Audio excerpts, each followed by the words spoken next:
So, like, take an example of, we found this really great entrepreneur based in Wisconsin. He was a professor at UW, and he built a really simple Bluetooth sensor that sits on top of your asthma inhaler. I know there's a lot of people with asthma. No, by the way, asthma is increasing with the prevalence of all the foreign pollutants and particulates in the air. There was a study I saw that, at one point in California, 30% of the particulate was foreign, and it came from China via the jet stream. Yeah. And so you have these incidences where, average temperatures are rising because of global warming. FYI, it exists. Second, you have all this foreign particulate. The byproduct of that are respiratory issues, and they're becoming meaningful and they're compounding. And the downstream impact is that you basically get asthma attacks, you can't breathe, you have to go to the hospital, et cetera, et cetera, et cetera.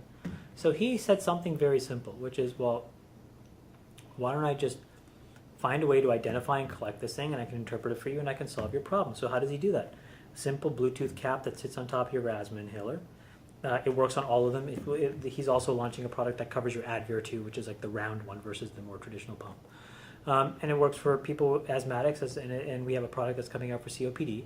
But you use it, and over the course of a few days, it's collecting data. Yep. And it takes all that data and sends it into a model, and all of a sudden what it does is now it starts to send you notifications. And it says, Chamath, the pollen counts are high. Take a preventative dose before you walk out the door, and guess what happens? People do, because you're not stupid. People are smart. And guess what happens? They don't get asthma attacks. They don't go to the hospital. You prevent the emergency room visits. You're not paying $5,000 out of your own pocket. Yeah. It's so simple. Yep.